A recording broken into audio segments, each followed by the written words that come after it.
Good morning students. आज हम आपको कैलकुलस का जो 12th का मेन सिलेबस है उसके बारे में बताने जा रहे हैं। आप इसके पहले जितना भी वीडियो देखे हैं सब सिर्फ यहाँ तक आने का एक रास्ता था, पथ था। आप उस रास्ता के बिना, उस पथ के बिना आप यहाँ तक नहीं पहुँच सकते। इसलिए आप निश्चित रूप से अभी ये वीडियो देखेंगे, इसके पहले वाला सारा वीडियो देखेंगे तब बेहतरीन समझ में आएगा। तब कहीं कोई दिक्कत आपको नहीं होगी मैथमेटिक्स, नहीं तो मैथमेटिक्स से बोझ लगने लगेगा, क्या होगा, भारी लगने लगेगा। तो आप हमेशा याद रखोगे ये जो चैप्टर ही नहीं कि आप कंटिन्यूटी ही सर्च करेंगे, नहीं, आप इसके पहले जितने वीडियो है उस सब को देखेंगे तब इस मंजिल तक, इस रास्ता को तय करते हुए आप इस मंजिल तक बखूबी पहुंच सकते हैं और समझने में कहीं कोई दिक्कत नहीं होगी। यदि दिक्कत उसके बाद भी होती है तो आप मुझे फ़ोन करें। अब आपको ये देखना है कि हम जो 5.1 जो चैप्टर है, चैप्टर का नाम है कंटिन्यूटी एंड डिफरेंशियबिलिटी, सांतत्य और अवकलनीय। क्या है? सांतत्य और अवकलनीय। अब आपको ये देखना है ये सांतत्य और अवकलनीय का मीनिंग क्या होता है, अर्थ क्या होता है। आप हमेशा समझिए, हम जो कहते हैं उसका घरेलू जोड़िए, गांव से जोड़िए, अपने परिवार से, अपने समाज से जोड़िए, तब पता चल जाएगा इसका मतलब क्या होता है। अब सबसे पहले हम आपको सांतत्य बताते हैं, अवकलनीय अगले। अब देखिए, सांतत्य का इंग्लिश होता है कंटिन्यूअस। आप इंग्लिश पढ़े हैं, बिल्कुल पढ़े हैं। आप देखिए, प्रह बोलते बोलचाल में कंटिन्यूअस मतलब लगातार। क्या होता है? लगातार। आप लगातार रहिए, यानी आपको जब काम कोई करना तो लगातार आगे बढ़े, एकदम कंटिन्यू, बीच में रुकना नहीं, टूटना नहीं, ऐसा होगा तब वैसे फलन को आप संतत कहेंगे, अन्यथा संतत नहीं कहेंगे।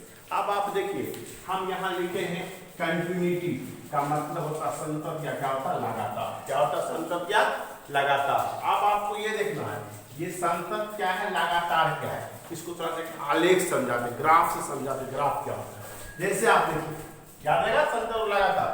आप ये x रखिए, ये x है और ये क्या है? y x।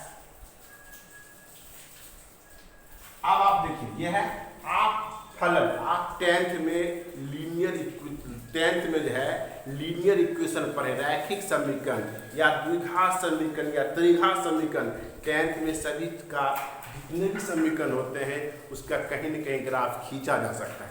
भले मुझे नहीं आता या आपको नहीं आता है, लेकिन आप उसको निश्चित रूप से उसका जब ग्राफ करेंगे, जो भी फंक्शन है 11th में, 10th में, 12th में, ऑनर्स में, सबका ग्राफ खींचा जा सकता है। लेकिन हाँ, सभी प्रश्नों का ग्राफ खींच के आंसर देना मुश्किल होता है। इसलिए मैथमेटिक्स में ये जो कंटिन्यूटी है, इसको इन्होंने मैथमेटिकल टर्म में उस फलन है, उस फलन को देख करके यह कर सकते हैं फॉर्मूला के सहायता से कंटिन्यूस है या नहीं है। अब थोड़ा सा ग्राफ समझते हैं कंटिन्यूस का मतलब क्या होता है। अब आप देखिए, छोड़िए इसको। अब आपको ये देखना है कि आप यहाँ खड़े, कहाँ खड़े? यहाँ। ये है मान लीजिए पॉइंट ए और आप यहाँ कहाँ आना है? बी पर। कहाँ आना? पॉइंट बी पे। तो अब आपको देखना है रास्ता, आपको यहाँ से चलिए, आप अपना पेन उठाइए, पेन है ना, आप यहाँ लीजिए, डायरेक्ट ऐसे करके यहाँ तक पहुँच जाते हैं। तो इस बीच में देखिए है कहीं आपका पेन उठा? नहीं उठा। इसका मतलब ए से बी तक एक बार भी नहीं रुके, ना कोई रुका, नहीं मिले, ना उठाए पेन को, तो आप क्या कर देंगे? संतत है। यदि एक दूसरा लड़का यहाँ से चला, यहाँ उठा दिया, फिर किसी कारण से रुक गया या छोड़ दिया, फिर याद आया, फिर यहाँ से चलना चालू कर दिया, लेकिन टूटा हुआ है ना, अर्थात भंगुर। संतत और कंटिन्यूअस एंड डिसकंटिन्यूअस आप याद रखें। इस चैप्टर में आपको संतत से ज्यादा पूछेगा किस बिंदु पर असंतत है, किस पॉइंट पर क्या है असंतत है। तो आप हमेशा याद रखोगे कि जिस बिंदु पर आप हमेशा असंतत ही जांचेंगे। यदि आप उस पर असंतत है, संतत नहीं है, तो शेष सही बिंदु पर क्या है? कंटिन्यूअस। याद रखेंगे, जैसे कोई फंक्शन है, आप संतत नहीं ज्ञात करना, आपको x बराबर a 5, 10, 20 दे देगा कि इस बिंदु बताओ ये संतत है कि असंतत। असंतता की बिंदु ज्ञात करना है, तो आप उस पॉइंट पर संतत निकालेंगे। क्या निकालेंगे? संतत। यदि उस पर भी कंटिन्यूअस हो गया संतत, इस तरह ग्राफ खींचेंगे, इक्वेशन का पालन कर लेगा, तब क्या क्या करेंगे?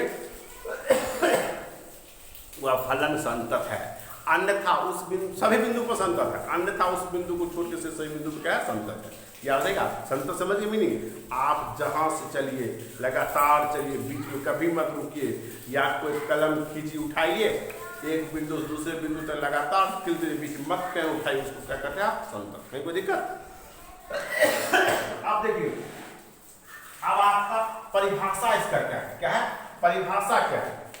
fx कोई फलन है, क्या है fx कोई फंक्शन है, x बराबर 1 पर a कोई बिंदु कोई भी रियल नंबर पर संतत कहलाता है यदि, क्या कहलाता है संतत। आपको इससे पहले हम सीमा पढ़ाए थे, सीमा में क्या बताए थे LH लिमिट RH लिमिट बताए थे ना, याद कीजिए उस वीडियो को देखिए समझ में आ जाएगा।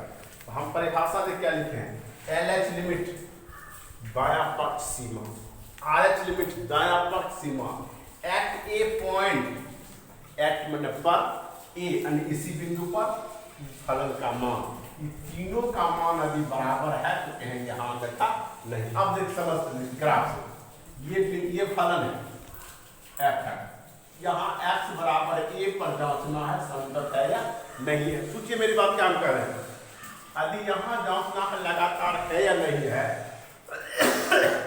LH का मतलब थोड़ा सा पहले होता था ना, आप यहाँ से चलना चालू कीजिए, यहाँ इस पॉइंट से और यहाँ तक आइए। अब यहाँ से लेके यहाँ तक नहीं टूटा हुआ है तो क्या इस बीच में टूटल है? क्या कहते हैं, यदि आपको मान लो कोसी कॉलेज से कहाँ जाना मछली पकड़कर, और आप क्या किए होमगार्ड चौक से लेके स्टेशन चल गए। आप बताइए उस बीच में रोड कहीं होमगार्ड चौक से लेके स्टेशन तक में कहीं रोड टूटी हुई नहीं है तो तय तो हो गया। क्या तय हो गया कि निश्चित रूप से कोसी कॉलेज से मछली भवन तक रोड टूटी हुई नहीं है, इसका मतलब संतत है। कहीं कोई दिक्कत? समझ रहे हैं मेरी बात? हाँ अब देखिए, या आप जिस बिंदु पर जांच कर उसके थोड़ा सा पहले थोड़ा सा बाद और उस बिंदु पर उस फलन का मान निकाल लेंगे, सीमा का मान निकाल लेंगे, निकलने के बाद तीनों बराबर हो जाए, क्या कहते थे संतत है, कंटिन्यूअस अन्यथा नहीं। आपको बताए थे LH derivative, LH limit RH limit ये दोनों बराबर होता तो सीमा का मान निकाल होता था। याद रहेगा ना, यहाँ एक ऊपर गया, क्या पर गया 11 का परे हो गया, LH limit is equal to RH limit बराबर एट ए पॉइंट। ये तो आपका परिभाषा है, इसका मैथमेटिकल टर्म ऐसे यूज करेंगे। LH लिमिट की परिभाषा लिखा है limit x tends to a minus, बताए थे ना ऐसे था ना हो, जैसे कि 1.1 से एरो दूर तरफ पे बताए थे 1.1 एरो कहाँ बताए थे 2। अब पता नहीं जा रहा है इसमें कुछ घटाएंगे, वही घटाएंगे। याद कीजिए h टेंड्स टू 0, h दुनिया की सबसे छोटी सी छोटी संख्या, जितना आप सोच उससे भी कई गुना छोटा, इसलिए क्या कि घटा दिए fx। इसमें क्या करते हैं प्लस, पता है 2.1 एरो 2 इसमें कुछ जोड़ेंगे ना तब इसके बराबर होगा, वही क्या कर दिए प्लस fx। और fa क्या बिंदु लिखा है a, तो यहाँ a देंगे, यहाँ रहेगा 5, यहाँ क्या देंगे 5, यहाँ रहेगा 2, यहाँ क्या देंगे 2। ये तीनों का मान बराबर हो जाए, एक ही चीज दोनों, तब क्या है संतत है, अन्यथा नहीं। कुछ टीचर्स इसका अलग निकाल लेते, इसका अलग निकाल लेते, इसका अलग निकाल लेते, तब बारी बारी तीनों देखते बराबर है कि यहाँ अन्यथा क्या है नहीं। समझिए ना। अब देखिए इसी का दूसरा परिभाषा ऐसे नोट करते थे limit h tends to 0 fa minus h, वही h के बारे में कह दिए घटाना, इसमें a प्लस h और fa ये लिखिए या a लिखिए, तो सिर्फ मौखिक है, लैंग्वेज में है, ये दोनों में से कोई एक तो एग्जाम क्या कहते हैं प्रश्न को हल करने में यूज करेंगे। कहीं कोई दिक्कत? ये आपका फार्मूला है, क्या है फार्मूला, इसके बिना सवाल नहीं बन सकता है। अब देखिए इसके बाद हम पिछले वीडियो में ठीक आपको बताए थे फलन का टाइप। फलन का टाइप का मतलब ये था कि आप सिर्फ हमको पहचान दो कि ये कौन सा फलन है, वही 10 जो बताए थे, 10 बताए थे ना, वह 10 में से कौन है यदि पहचान गया तो आंसर आप दे सकते हैं बिना बनाए हुए। हम आपको कई बार बताए कि संतत का इस सूत्र की आवश्यकता क्यों पड़ी, क्योंकि सभी प्रश्नों का आलेख विधि से हल ज्ञात करना संभव, संतत ज्ञात करना संभव नहीं है, लेकिन हम लोग आप लोग नहीं ज्ञात कर सकते हैं, इसीलिए इस फॉर्मूला मैथमेटिकल फॉर्मूला का उपयोग करते थे, आसानी से बना देते थे। अब आपको देखना इससे भी और शॉर्ट है, यदि आप फलन का कुछ प्रॉपर्टी है उस प्रॉपर्टी को याद रखते साथ में फलन फंक्शन को पहचान लेते हो तो आंसर मौखिक। 5.1 में 34 सवाल है, 34 सवाल है। 34 का आंसर आप मौखिक कर सकते हैं, ओरल में जवाब दे सकते हैं। ये फलन है और फलन नहीं है। और आपको बताए थे जो बिंदु देना है उस बिंदु पर संतत जांच करेगा, जो उस पर हो गया तो सभी बिंदु पर हो जाएगा, और उसको छोड़ करके नहीं हुआ उसको छोड़ के से सही बिंदु पर संतत होगा। अब सबसे पहला प्रॉपर्टी क्या उसको देखते हैं। ये VBI है बेटा, यदि इसके बिना आपका गणित चैप्टर चला जाएगा, याद रखिए ऑब्जेक्टिव बनेगा यहाँ से। fx, यदि fx और gx कोई दो फलन, थोड़ा शॉर्ट में लिखे हैं क्योंकि ऑनलाइन क्लास है, कोई दो फलन है x भी बराबर a पर संतत, क्या लिखे fx और gx x बराबर a पर संतत हो, पहले से इस रूल का पालन करता है। LH लिमिट RH लिमिट और उस बिंदु पर तीनों बराबर है, संतत है, तब इसमें देखिए क्या हुआ f प्लस g फलन का गुण, सीमा का गुण में भी लिखाए थे f प्लस g, यानी इस दोनों को जोड़ दीजिए वह भी x बराबर पर संतत होगा, घटा दीजिए फिर भी संतत होगा, गुना कर दीजिए फिर भी संतत होगा, भाग दे दीजिए खाली नीचे का 0 नहीं होना चाहिए फिर भी संतत होगा, उसका व्युत्क्रम कर उल्टा कर रिवर्स कर लीजिए, f है 1/f, g है 1/g, भी x बराबर a पर संतत होता है। क्या समझ गए? तो आपको देखिएगा 34 से लेके 36 से लेके 30 से लेके 34 तक जो सवाल है उसका मौखिक आंसर मांगता है। बताइए क्या, यदि आपको कह देगा कि fx बराबर 2 और fx बराबर 5x, इन दोनों को जोड़ दिया जाए तब बताओ संतत है, तो ये दोनों यदि संतत होगा ये दो पद, ये दोनों का योगफल भी संतत होगा, घटाव भी होगा, गुना भी होगा, भाग भी होगा, रिवर्स भी होगा, व्युत्क्रम भी होगा। क्या कोई दिक्कत? इसको तो थोड़ा सा मौखिक कम याद रखिए, लेकिन ये तो बेटा इसके बिना तो हो ही नहीं सकता।